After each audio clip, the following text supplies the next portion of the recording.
하나님 말씀 사도행전 2장입니다. 사도행전 2장 1절로 4절에 있는 말씀 저와 여러분이 교독하겠습니다. 오순절 날이 이름에 저희가 다 같이 한 곳에 모였더니 호련히 하늘로부터 급하고 강한 바람 같은 소리가 있어 저희 앉은 온 집에 가득하며 불의 혀같이 갈라지는 것이 저희에게 보여 각 사람 위에 임하더니 저희가 다 성령의 충만함을 받고 성령이 말하게 하심을 따라 다른 방언으로 말하기를 시작하니라. 아멘. 본문 말씀을 가지고 회개하며 시작하는 새 역사라는 제목으로 하나님 말씀을 증거하겠습니다. 예수님의 제자들은 예수님 때문에 모였던 사람이죠. 오늘 본문에서도 보면 또 예수님 때문에 마가의 다락방에 모여 있는 것을 보게 됩니다. 예수님의 제자들이 하나님의 나라와 복음을 위해서 한 방향으로 아가페 한 동작할 수 있었던 것도 오직 예수님 때문이에요. 모든 원인이 예수님 때문이죠. 여러분, 우리들도 마찬가지예요. 서로 생면부지의 사람들이었는데 예수님 때문에 북경에서 만나게 됐잖아요. 하나님께서 우리들에게 이러한 복음적 만남을 주신 것과 그때로부터 이렇게 동고동락하는 것은 아주 귀한 시간이라는 생각이 듭니다. 그런 사람들의 특징이 뭔가요? 성령의 인도하심을 받으며 버텨내는 능력의 사람들이라는 거예요.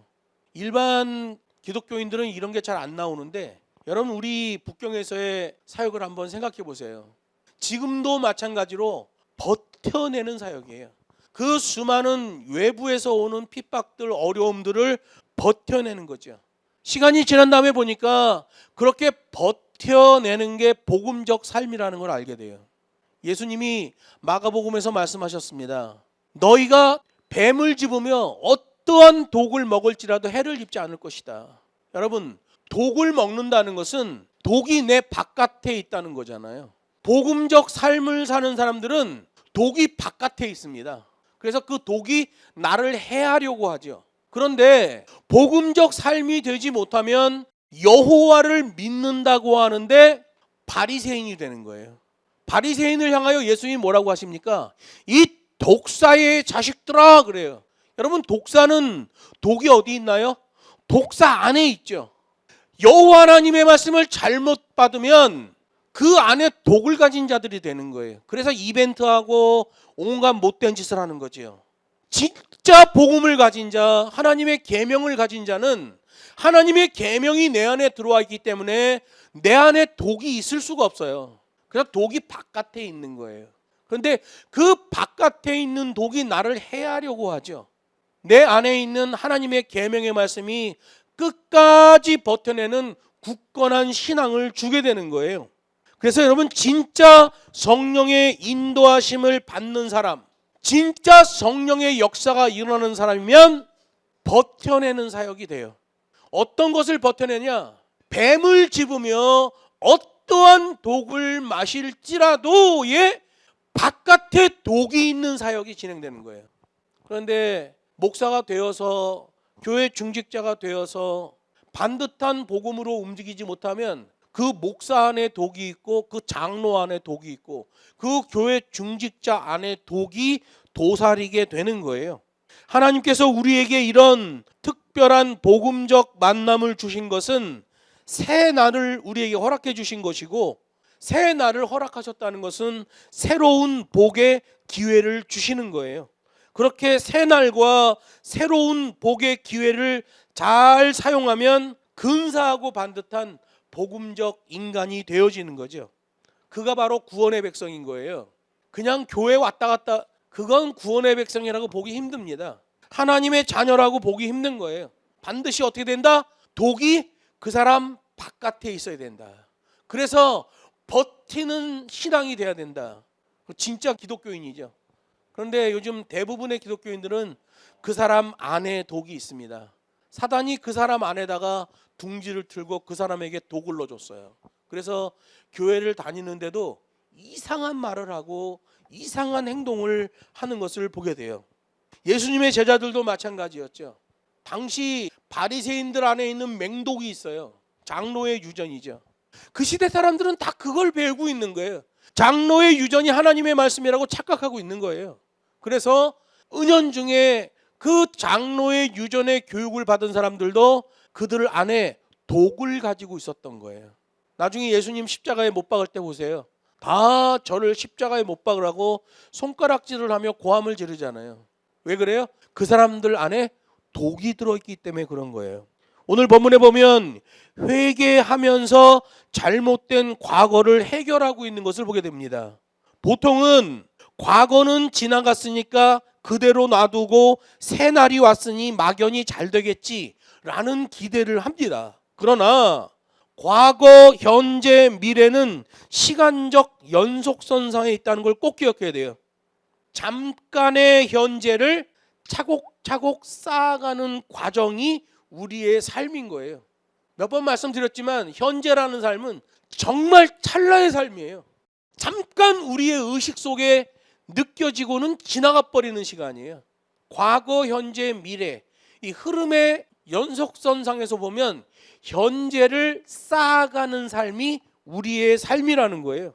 지금까지 살아온 나의 과거가 현재의 내 모습을 만들었고 지금의 내 모습이 쌓여가며 나의 미래의 인간을 만든단 말이에요. 그래서 어떤 좋지 않은 습관이 있으면 그거 지금 고쳐야지, 지금 고치지 않으면 죽을 때 그 습관대로 살다가 죽는 거예요. 지금 하지 않으면 안 되는 거죠. 여러분, 그래서 사람은 흐름이 중요하고 체질화가 중요한 거예요. 나의 과거가 현재의 나를 만들었다. 지금의 내가 미래의 나를 만드는 거예요. 흐름이 중요하다는 거죠. 영적으로 볼 때 하나님이 기뻐하시지 않는 악한 습관이 나에게서 계속해서 반복되고 있다면 그 과거의 잘못된 사고방식이나 행동 양식이 나에게서 영적인 흐름이 되어서 형성되고 나를 붙잡고 있기 때문에 그래요. 그 과거의 생각, 좋지 않은 습관 이런 것이 나에게서 행동 양식이 되고 나에게서 굳어버린 거예요. 그래서 잘 바뀌지가 않는 거예요. 그런 과거를 그냥 놔둔다면 아무리 새로운 다짐을 하더라도 결국 작심삼일이 되어 또다시 그 악한 흐름에 붙잡히게 되는 거예요. 계속 악한 습관이 반복될 수밖에 없는 거죠. 새로운 미래를 열기 위해서는 먼저 과거를 해결해야 되는데 그 첫걸음이 회개라는 거예요. 여러분, 회개는 날마다 하는 게 아니에요. 회개는 일회성 회개예요. 방향을 돌이키는 것은 일회성 회개요. 그 다음부터는 지속성 통회와 자복이 있는 거예요. 회개한 사람은 다시 회개하지 않습니다. 내가 죄로부터 회개를 했는데 그 다음에 믿음 생활하다 또 잘못을 했어. 그러면 하나님 앞에 통회와 자복을 하는 거예요. 신학적으로 회개는 일회성이다. 자복과 통회는 지속성으로 해야 돼요. 자신의 잘못된 과거를 인정하며 회개할 때 성령께서 오셔서 우리 안에 잘못 형성된 영적인 부분을 씻어주시게 되는 거예요. 그러면 나의 의식이 자유롭게 돼요. 나의 의식이라는 것은 나의 영을 얘기하는 거예요. 성령께서 오셔서 나의 죄의 문제를 씻어주시면 나의 영이 자유함을 얻게 돼요. 그래서 그 마음으로부터 새로운 변화가 일어나게 되는 거예요. 심령이라고 하죠. 이 심령은 영어로는 굳이 표현하자면 마인드예요. 마인드. 아, 저 사람은 마인드가 좋다. 이 마인드는 기본적으로 그 사람의 잘 변하지 않는 속성이에요. 그래서 마인드가 좋은 사람은 무슨 상황에서도 그 좋은 마인드에서의 말과 행동이 나오게 되는 거죠. 성령이 우리를 씻어주시게 되면 내 영이 자유함을 얻고 우리의 마인드가 새롭게 변화가 일어나는 거예요. 고로 그리스도인으로 부르심을 입은 자는 반드시 회개로 새 출발이 되어진다. 회개한 다음에는 그 흐름과 체질화로 가야 되는 거예요. 회개한 사람이 뭘 기억할까요? 나를 용서하신 주님, 내 죄를 가리워 주신 주님, 내 죄를 가리워 줬더라도 내가 나를 볼 때는 여전히 죄인입니다. 그걸 놓지 않는 거예요. 이게 성경에서 말하는 신학이에요. 그런데 이 관대한 신학, 양키 신학은 전혀 딴소리를 하고 있죠. 무엇보다도 미워했던 것, 질투하고 반항하고 원수졌던 것, 불순종하고 정직하지 못하고 부정했던 것, 이런 것들을 회개하고 새 마음으로 출발해야 되는 거예요. 우리 기독교인들은 새 출발할 때 가장 기본적으로 뭘 해결해야 되는 줄 아세요? 가정 안에서 가장 가까운 가족들과 화평해야 돼요. 가족들과 화평한 다음에 그 다음에 다른 영역으로 그 회개와 자복과 통회의 영역을 이렇게 넓혀가는 거죠. 가족과 그게 해결이 안 되면 그 다음에는 아주 힘든 거예요.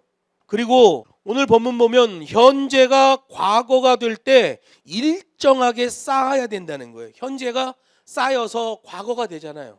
그럴 때 일정하게 쌓아야 된다는 거예요. 여러분, 수증기가 공중으로 올라가서 일정량이 모여야 비가 되어 땅에 떨어져 대지를 적시잖아요. 그 임계값 일정량이 되지 않으면 아무리 수증기가 올라가도 비가 안 내려요. 사람의 의식도 마찬가지예요. 사람의 생각, 그 마음, 의식도 일정하게 쌓여 행동으로 나오게 되고 그 행동의 움직임이 일정하게 쌓여야 효과성이 있는 삶의 형체가 나온단 말이에요. 그냥 막 짐승처럼 살아가는 삶이 아니라 그 사람의 삶은 어떤 형체가 있다는 거예요. 기독교인으로서 복음적 형체가 나오는 유효성을 갖는 삶이 있단 말이에요. 중요하죠. 그게 밖으로 드러나는 크리스찬이티예요. 기독교인 됨, 그 삶이 밖으로 나와지는 거죠. 우리의 의식이 일정하게 쌓이고 행동으로 나오고 그 행동이 일정하게 쌓여서 효과성 있는 그 삶의 형체가 나오는 거예요. 그거 진짜 기독교입니다. 그런데 그냥 불교에서나 어디 유교에서나 기타 엉뚱한 종교에서 생활하듯이 그런 식으로 기독교 신앙을 가지고 있으면 그 사람은 헛발질 신앙입니다. 기독교 신앙은 그런 걸 허락하지 않아요. 현재를 차곡차곡 쌓아 올라가는 거죠. 요즘 반도체를 쌓아 올라가는 HBM이 인기잖아요. 우리나라가 얼마나 대단한 나라가 돼가고 있는지 몰라요. 삼성하고 SK 하이닉스가 이제 얼마 지나지 않으면 전 세계에 있는 모든 기업의 톱2가 된다는 거예요. 삼성이 전 세계 기업의 1위, SK 하이닉스가 전 세계 기업 순위 2위가 된다는 거예요. 이제 얼마 안 남았어요, 진짜. 여러분, 이거는 천지개벽할 일이에요. 여러분, 이 시대 우리도 그런 부분에서 좀 깨어 있을 필요가 있다. 하나님의 은혜도 우리의 기도와 헌신과 봉사도 일정하게 쌓여가야 돼요. 하나님의 은혜 뭐 한 번 받았으니까 영원한 구원이지, 아니에요. 매일매일의 삶 속에서 내게 임하는 하나님의 은혜를 차곡차곡 쌓아가야 돼요. HBM을 정밀하게 쌓아 올라가듯이 정밀하게 쌓아 올라가야 돼요. 그러면 그게 효과성 형체가 나오는 거죠. 구약 시대에는 제단을 쌓는다라는 표현을 했죠.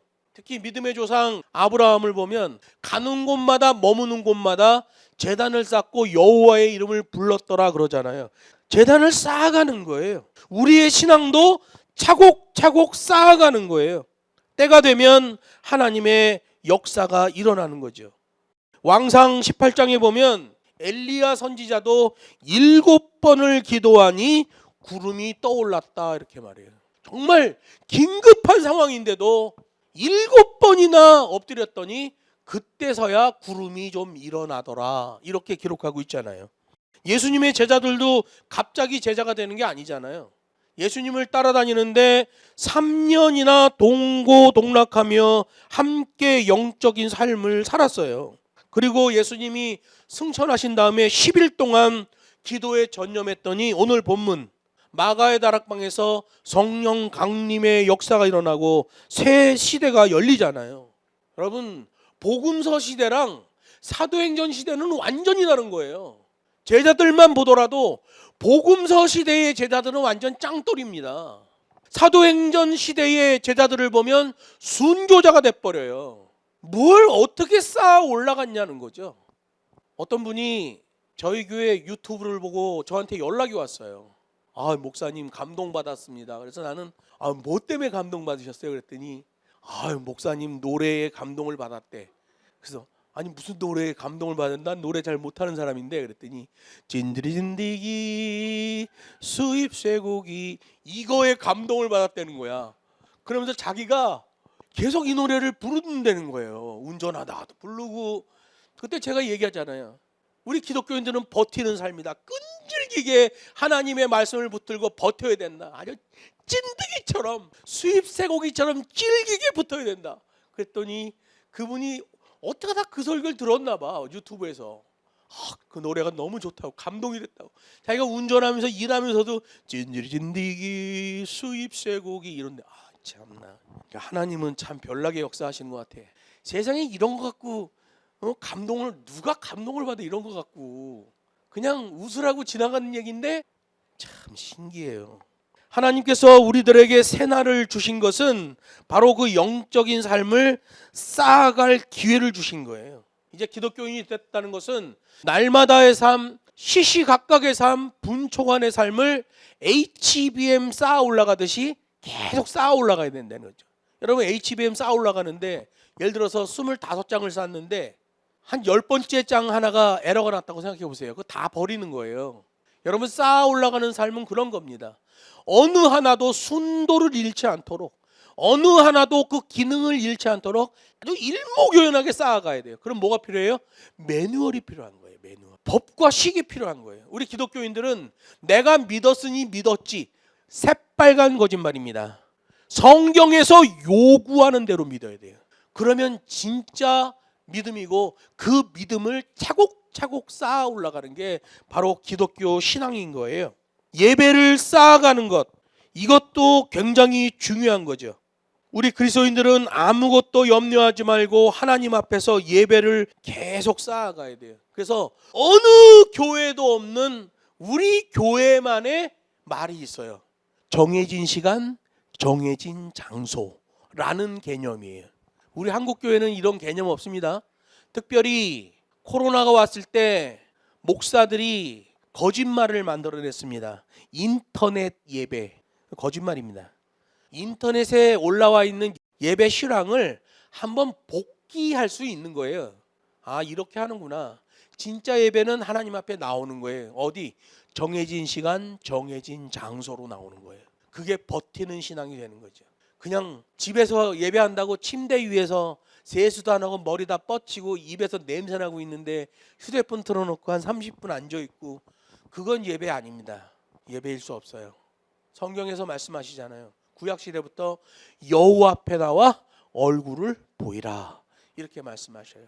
시간이 지나고 보니까 인터넷 예배 말하던 목사들이 아주 피멍이 들고 있어요. 성도들이 교회 안 나와. 집에서 인터넷 보고 예배할래요. 목사님이 이거 예배라고 그랬잖아요. 그 말 자체가 잘못된 거예요. 그래서 만약에 그럴 경우에는 목사가 회개해야 됩니다. 교회 앞에 회개해야 돼요. 여러분, 코로나 때 인터넷이 예배라고 말했던 것 잘못된 신학입니다. 잘못된 얘기입니다.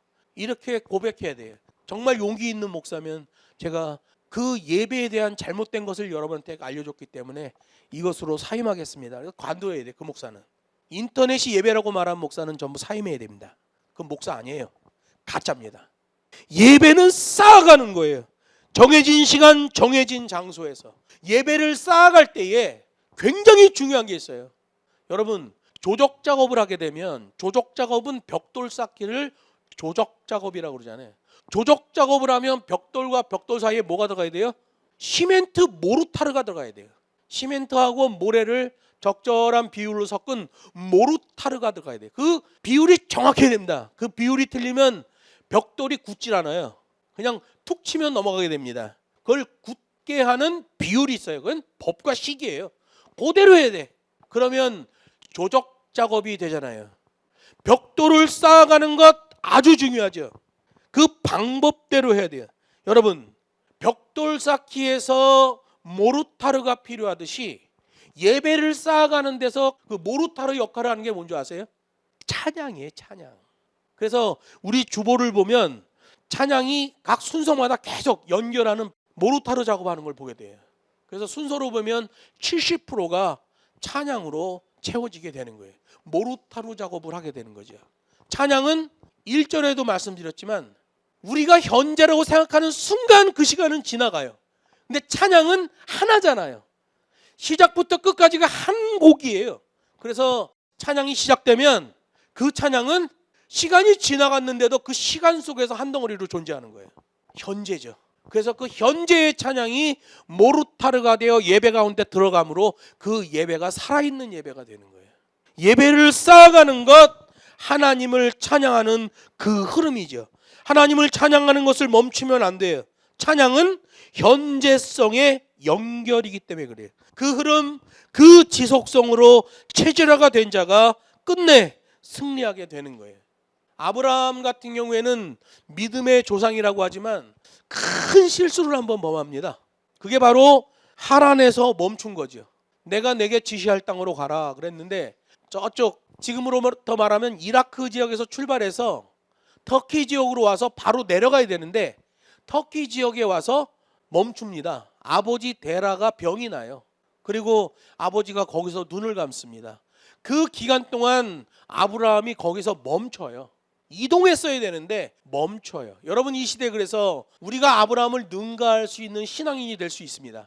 그건 뭘까요? 멈추지 않는 거예요. 쌓아 올라가는 거죠. 신앙도 쌓아 올라가고 예배도 쌓아 올라가는 거예요. 그 쌓아 올라가는 게 흐름이 되면 그 사람은 정말 복된 사람이에요. 의식과 행동을 일정한 방향으로 쌓아 올라가야 된다. 그게 바로 복음적 삶이에요. 복음적 삶은 일정한 방향으로 움직여야지 이리저리 와리가리 분산되면 곤란한 거예요. 그래서 복음에는 우물쭈물이 없는 거예요. 사역 앞두고 우물쭈물하는 사람들이 있어요. 그거 사역 아닙니다. 사역은요, 첫 번째부터 자세가 딱 나와요. 아, 저 사람은 선교사로 일할 사람, 아, 저 사람은 어떤 담임 목사로 일할 사람, 이게 딱 나옵니다. 그런데 이것도 아니고 저것도 아니고 우물쭈물한 사람들이 있어. 그 사람은 목사가 돼도 엉뚱한 짓을 합니다. 그러면 그 교회 성도들은 죽어나는 거예요. 옛날에 그런 말 있죠. 담임 목사가 어디 세미나 갔다 오면 교회가 그 다음 주부터 그 세미나 자료로 잡아 돌리기 시작하는 거예요. 그러다가 이벤트가 돼버리죠. 그리고 그 목회는 다 박살나는 거예요. 왜? 신앙도 그렇고 목회도 그렇고 이렇게 한 층 한 층을 쌓아 올라가는 건데, 쌓아 올라가는 게 일정한 방향이 되지 않았다면 그 목회는 거짓말이요. 하나님을 위한 목회가 아니라 자기 밥벌이하는 목회로 전용했다는 걸 알게 되는 거예요.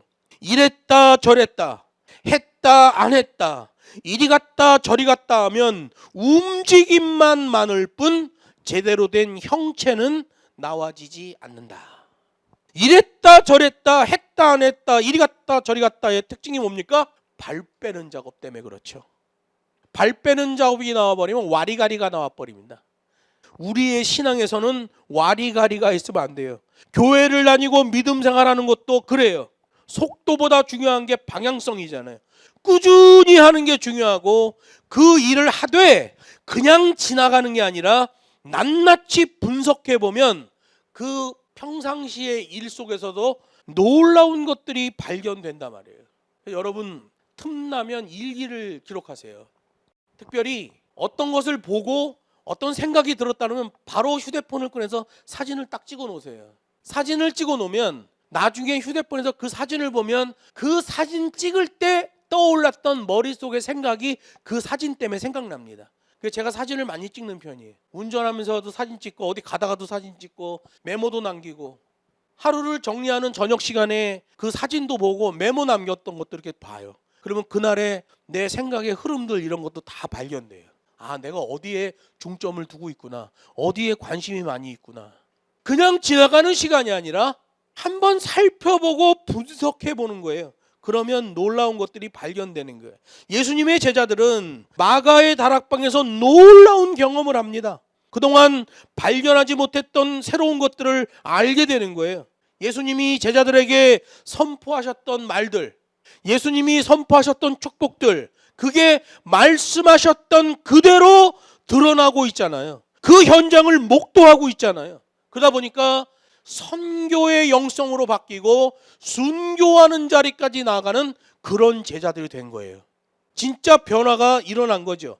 그 직전에 제자들을 보면 복음에 대한 핍박이 두려워서 문을 잠그고 두려움에 떨던 제자들이었는데, 그들이 변화되더니 길거리와 시장바닥으로 나가서 외치기 시작합니다. 복음을 가지고 나가서 외치는 것 가장 효과적인 게 뭔지 아세요? 찬양입니다.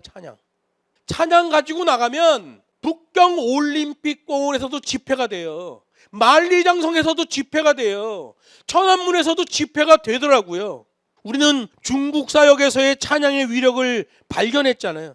찬양의 제사를 드리며 성소로 나아갑니다. 찬양은 현재의 흐름이에요. 창조의 목적이고 구원의 목적이에요. 중국 정부에서 그걸 알았어요. 그래서 저를 못 들어오게 하잖아요. 문화 침탈자. 김문경 목사는 중국 교회의 찬양 분야를 혼란스럽게 하는 사람이다. 걔네들이 혼란스럽다 그러면 우리 쪽에서 보면 잘하고 있는 거예요. 말씀을 맺습니다. 찬양은 날마다 새 시대를 여는 열쇠와도 같아요. 회개의 찬양, 인생을 여는 열쇠잖아요. 감사의 찬양, 그 지역을 열어주는 열쇠잖아요. 영광의 찬양, 천국의 열쇠잖아요. 중국을 여는 것도 찬양이고 세상을 여는 것도 찬양이고 민족과 열방을 열어주는 기회의 열쇠, 축복의 열쇠가 바로 찬양이에요. 이렇게 찬양이 중요하니 사단이 이 찬양 분야를 공격하겠어요? 안 하겠어요? 공격하지요. 이 시대에는 예배 음악이 안 나오는 시대입니다. 찬양한다고 돌아다니는 것들 보면 목사나 뭐나 죄다 어디 개망나니 같은 것들이 돌아다닙니다. 그들은 돈벌이 찬양합니다. 분위기 찬양합니다. 이벤트 찬양합니다. 하나님은 그런 찬양이 불려지는 곳에 임재하지 않으셔요. 그 찬양의 예배는 쌓아가는 예배가 아니라 사람을 병들게 하는 밖에 있는 독이에요. 근데 수많은 교회들이 거기에 미혹당해 있죠. 이제 하나님께서 이 대한민국 땅에도 찬양으로 열려지는 새 시대를 주기를 기도해야 돼요. 돈벌이 찬양, 분위기 찬양, 이벤트 찬양 다 배격해야 됩니다. 진정한 찬송을 통하여 현재이신 하나님 앞에서 현재적 찬양의 예배를 쌓아가는 그 흐름과 체질화의 복이 중요한 거예요. 찬양으로 예배가 쌓여간다. 찬양의 제사 드리며 성소로 나아갑니다. 정교한 말씀과 역동적 찬양이 있어야만 예배가 되는 거예요.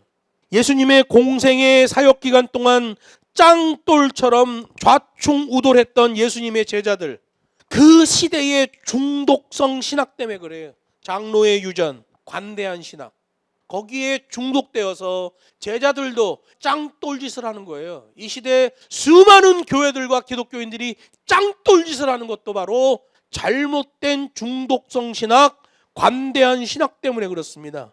오늘 본문 성령 강림의 역사 그 현장에서 자신들의 이전의 삶을 반성하고 회개하고 통회하고 자복하는 시간을 갖고 있잖아요. 그 흐름에서 선교가 나왔고 그 흐름에서 순교까지 나아가는 강력한 복음력, 영향력을 가진 일꾼들로 변화되어지잖아요. 이거 진짜 일꾼이죠. 무늬만 일꾼인 기독교인들은 그건 기독교인이라고 할 수가 없어요. 우리들 한 사람 한 사람과 우리의 가정이 구원을 확인하고 현재성 찬양과 예배의 새 앞날이 활짝 열려지기를 주 예수의 이름으로 축복합니다.